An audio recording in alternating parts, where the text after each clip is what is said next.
시간은 모든 것을 치유한다고 했지만 때로는 복수심을 단단한 다이아몬드로 만들기도 한다.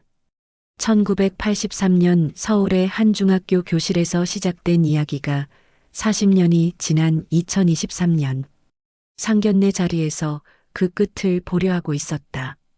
서울 강남의 고급 호텔 레스토랑에서 대기업 임원 박준호의 아들 박민우 중이와 김영애 씨의 딸 김소영의 상견례가 열렸다.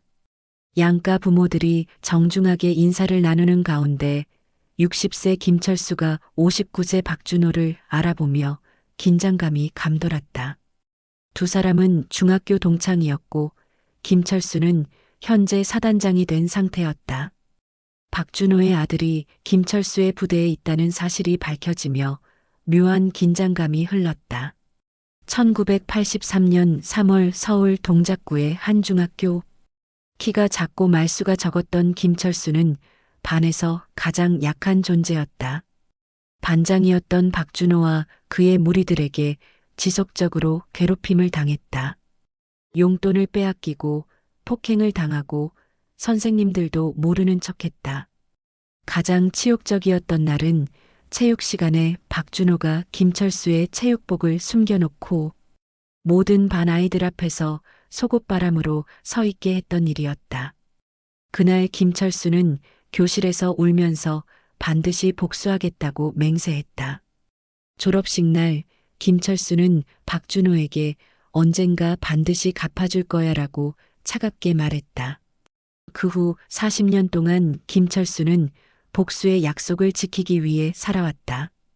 군대에 들어가 피나는 노력으로 진급을 거듭했고 마침내 사단장까지 올라섰다. 운명처럼 박준호의 아들이 자신의 부대로 배치되었다.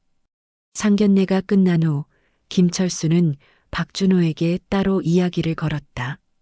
박준호가 사과했지만 김철수는 40년을 기다린 내게 미안하다는 말로 끝낼 생각이야?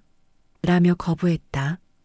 김철수는 박준호의 아들 박민우를 통해 더 정교하고 완벽한 복수를 준비했다고 말했다.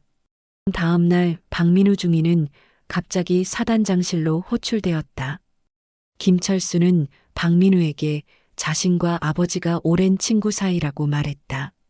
그날부터 박민우에게 이상한 일들이 연속으로 일어났다. 갑자기 힘든 보직으로 전보되었고 사소한 실수에도 큰 징계를 받았으며 동기들과의 진급 경쟁에서도 계속 밀려났다. 민우가 아버지에게 하소연하자 박준호는 그제야 김철수의 진짜 의도를 알았다. 자신을 직접 건드리는 게 아니라 가장 소중한 아들을 통해 복수하고 있는 것이었다. 박준호가 김철수에게 아들을 그만 놔달라고 애원했지만 김철수는 내가 나한테 했던 걸 똑같이 당해봐라고 대답했다. 며칠 후 박준호는 회사에서 횡령 의혹에 휩싸였다. 김철수가 군 인맥을 동원해 국정감사에서 박준호 회사를 조사하게 만든 것이었다. 박준호는 하루아침에 모든 것을 잃었다. 회사에서 쫓겨났고 사회적 신용도 추락했다. 아들 민우는 여전히 부대에서 괴롭힘을 당하고 있었다. 절망에 빠진 박준호는 김철수를 다시 찾아가 무릎을 꿇고 사정했지만 김철수는 전교생이 보는 앞에서 체육복을 벗겨 망신을 준 그때처럼 무릎 꿇고 용서를 빌 때까지 계속하겠다고 했다. 김철수도 복수가 생각보다 허무하다는 걸 깨닫기 시작했다. 박준호를 괴롭히면서도 마음 한편으로는 공허함이 밀려왔다. 어느 날 박민우가 사단장실을 찾아와 제가 뭘 잘못했는지 말씀해 주세요라고 간절히 말했다. 김철수는 그 순간 어린 시절 자신의 모습을 떠올렸다. 도움을 요청하지만 아무도 들어주지 않던 절망적인 순간을. 그런데 이상한 일이 벌어졌다. 며칠 후 박민우가 갑자기 사라진 것이다. 부대에서도 집에서도 연락이 닿지 않았다. 박준호가 미친 듯이 김철수에게 전화했지만 김철수도 정말로 모르고 있었다.